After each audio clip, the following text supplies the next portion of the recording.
Welcome to our case study on undergraduate advising at the W.P. Carey School of Business. First, let's introduce ourselves. Hello, this is April. Hi, this is Julie. Hi, this is Ke. Hi, this is Li Ji.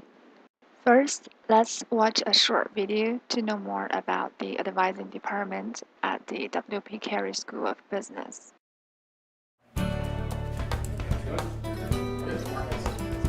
The SOS scheduling system is an excellent feature that WP Carey offers students, staff, and administrators. It's available to all students, prospective, current, first-time, transfer, whether you are a WP Carey student or a student interested in a WP Carey major, minor, or certificate. WP Carey students use SOS to schedule meetings with an academic advisor, a career coach, or our International Study Abroad Programs advisor. Students love the convenience of the appointment scheduling system. It's online, they can access it through a computer or a mobile device, and it's available 24/7 anywhere. After the student schedules the appointment online, the system will automatically send them a confirmation email, and then it also sends them a reminder email the day before their appointment. As it pertains to my role at the front desk, I really love the detail that the appointment scheduling system provides. When a student checks in for their appointment, I can see their sun card photo on the form that they filled out when they made the appointment online, and it helps me confirm their identity and abide by FERPA regulations. Okay, you're all set. Students can schedule on any campus, Poly, Tempe, or West, that meets their needs. We also offer phone appointments with students, and this is really great for the working professional that maybe they work 40 hours a week and can only get away for their lunch hour. If they don't want to come in person, they can call us on the phone, and we're happy to accommodate with a phone appointment. While we do offer walk-in sessions for students, those are really designed for quick questions or quick help. The advantage of scheduling appointment versus coming to walk-ins is that we're able to see a student's name, ID number, their current major, and any questions that they indicated that they had for the advising appointment. So this allows us as advisors to go in and look up past advising notes. Maybe they've met with another advisor in the past and had some sort of scenario that we can be up to date on. We can also talk more big picture. We can talk about graduation planning, we can talk about upcoming courses, we can talk about possibly adding a minor or a certificate in something that maybe you're interested in or might be beneficial for your future goals. When you schedule an appointment as well, you get to ensure that you're meeting with your actual major advisor. You're going to meet with the same person every time. So this allows for consistency between the messaging that you're being told. The advisor is going to be familiar with your situations. They're going to know you personally. After a student attends an advising appointment, they're emailed a short survey that provides us feedback that is beneficial for the advisor. The advising surveys are all anonymous, and we appreciate both positive or negative feedback. We want to hear the student's true feeling about their experience during their appointment. The feedback that we receive really helps us drive the decisions that we make in future appointments, so that way we can make sure we're giving every student the best possible service. One of the things that we're really proud of is that the SOS scheduling system was built in-house in WP Carey, so it's something we're thrilled to be able to offer to students. We believe that the SOS scheduling system allows us to provide the best customer service for students.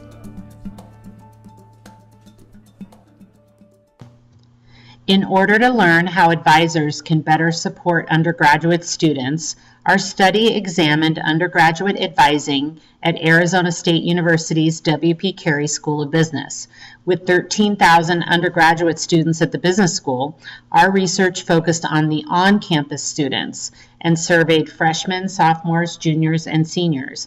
We then applied two student development theories to advising: Schlossberg's transition theory and Perry's theory of intellectual and ethical development. What research methods did we use to understand student needs? We developed a survey and deployed it to 100 WP Carey undergraduate students. The student population included on-campus freshmen, sophomores, juniors, and seniors. It was a qualitative survey with open-ended questions to help us understand student stages and their needs. We then supplemented this web-based survey with face-to-face interviews with students so we could get more in-depth information from the students. To understand the advising services at WP Carey, we interviewed staff using face-to-face interviews to probe for more information about how the advising department was organized and what services they provide. What role does advising at the WP Carey School of Business play? Advising assists students in establishing and meeting their academic goals. It also supports students in making academic progress towards those goals. Third, it helps students leverage academic options to ensure success.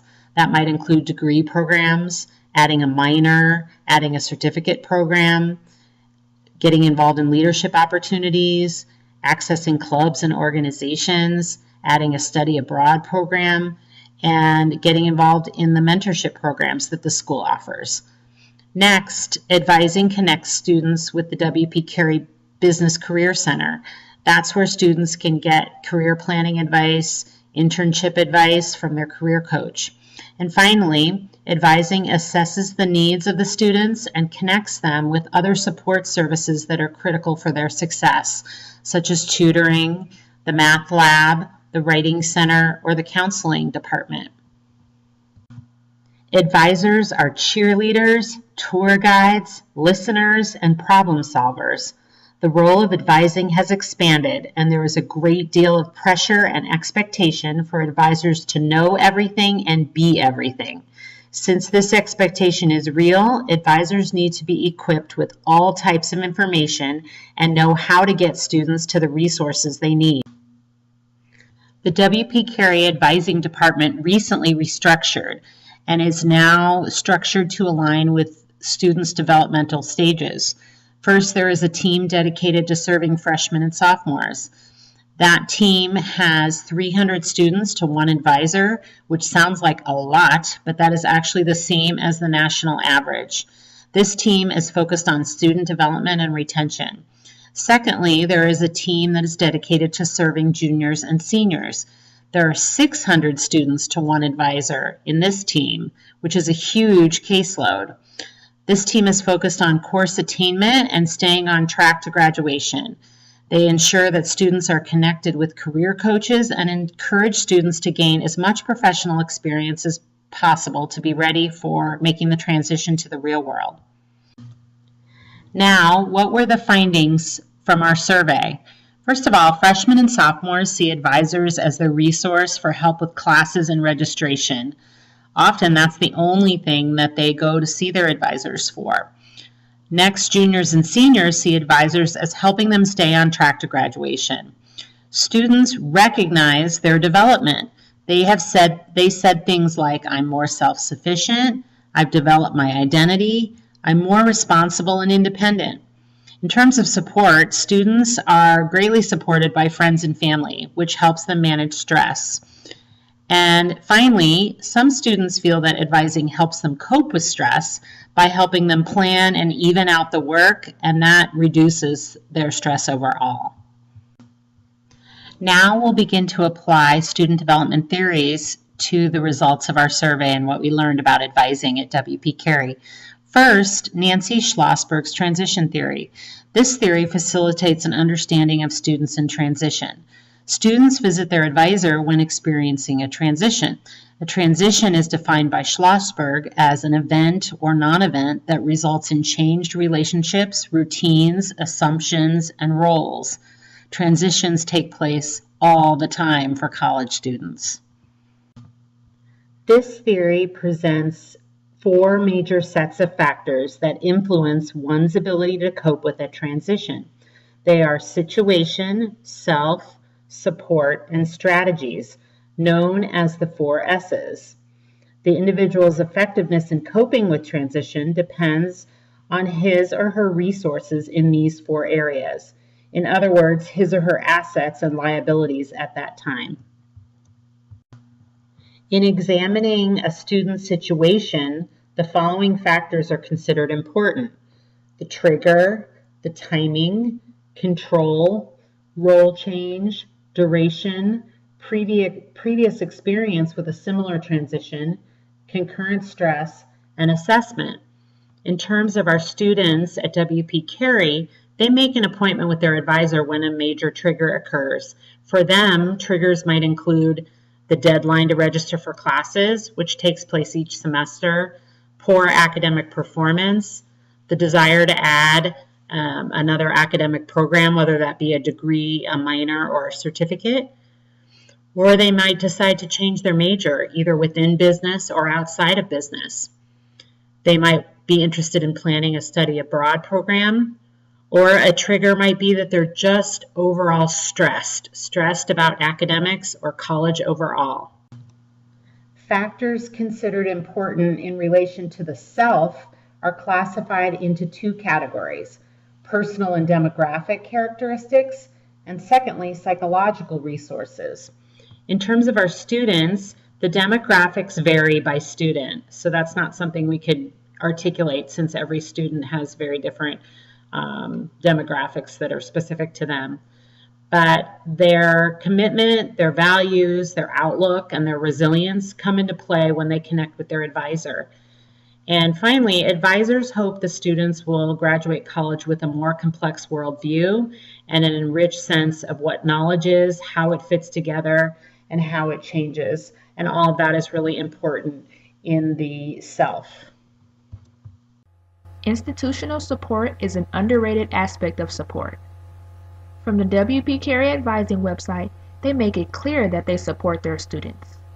The office encourages students to join clubs because it helps with personal development and socializing.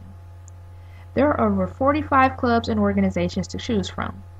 Also, one thing that makes it easier is that students meet with the same advisor, which helps to develop a trusting relationship.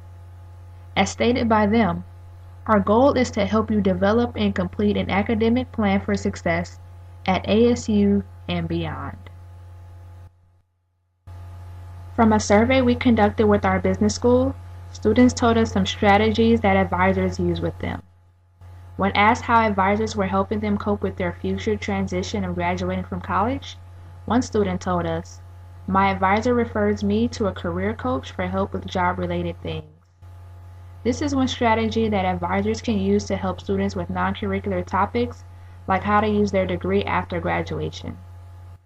Since students have so many more options in this day and age, the need for integrating career advising with academic advising is even more critical. Students can be referred to the WP Carey Business Career Center, where they can get a career coach.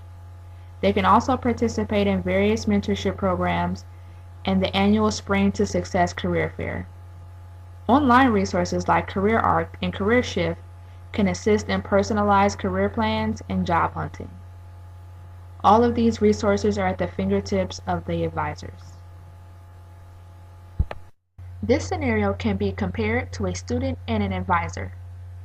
Let's pretend the new employee is the new student, and the socializing agent is the advisor, who provides academic advising, which is more formal, as well as resources for outside the classroom, such as clubs and organizations, which are a bit more informal.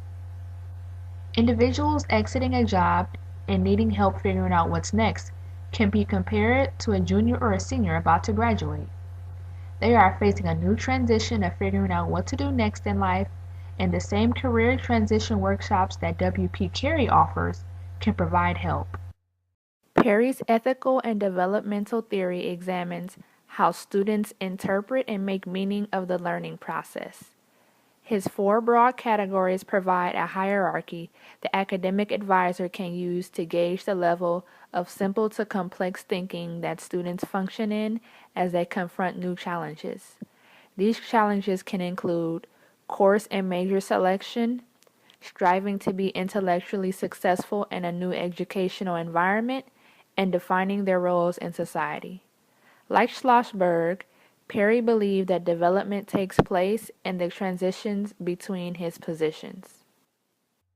Duality, multiplicity, and relativism are concepts that represent important differences in the process of meaning-making. Commitment is also a critical factor in his theory.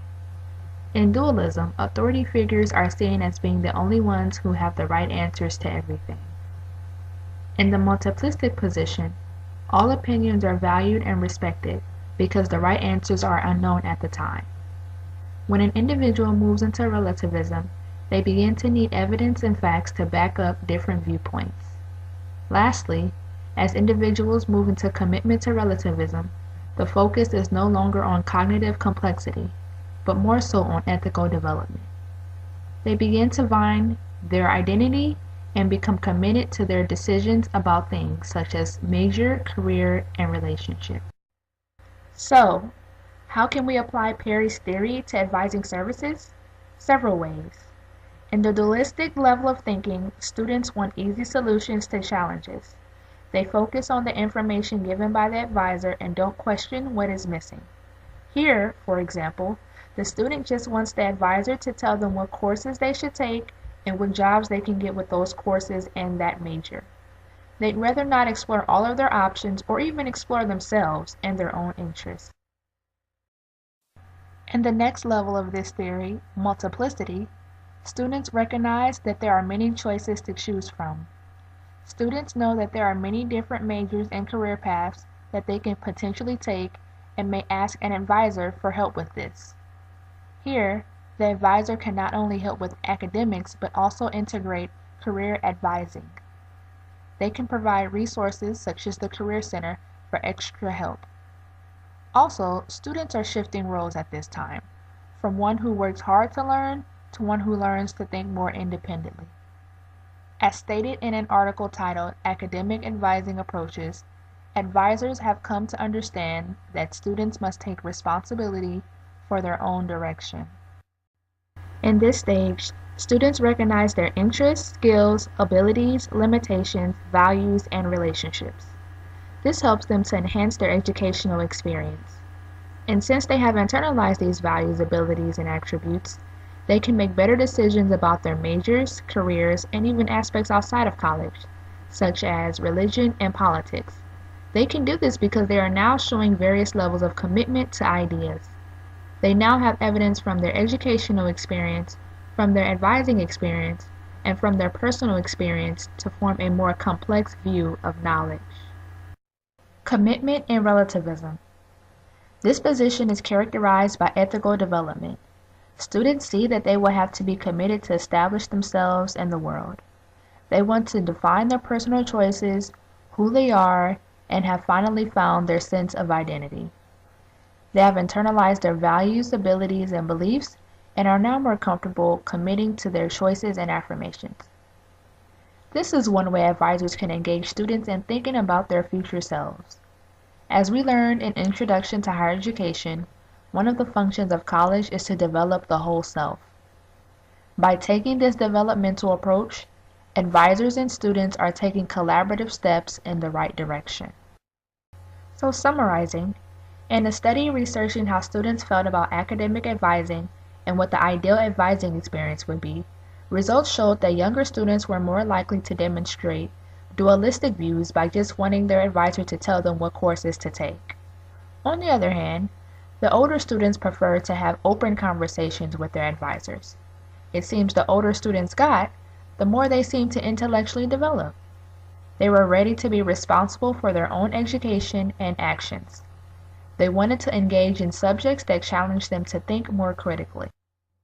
So how can the advising office better support WP Carey students? One thing they can do is train staff as advisors and career coaches. Integrating these two is helpful because many students didn't have career guidance in high school. Their academic advisor can get them on the right path. Reducing the caseload is also important. One advisor deals with as many as 300 to 600 students. Maybe lowering this number will allow advisors to go more in depth with assisting students' needs. WP Carey has many great career and networking opportunities that advisors should be more than happy to inform them about. The alumni provide help for recent graduates as well as older graduates. Students can also stay connected and up to date with the WP Carey magazine, which reflects on the school's alumni, faculty, students, businesses, and achievements. A few recommendations that our students told us that they would like to see are more note-taking and study skills workshops offered. Healthy studying habits are definitely helpful to the college experience. They would also like to see a 4-year plan of classes, sort of like a map, which is in fact already offered at the W.P. Carey Career Business Center.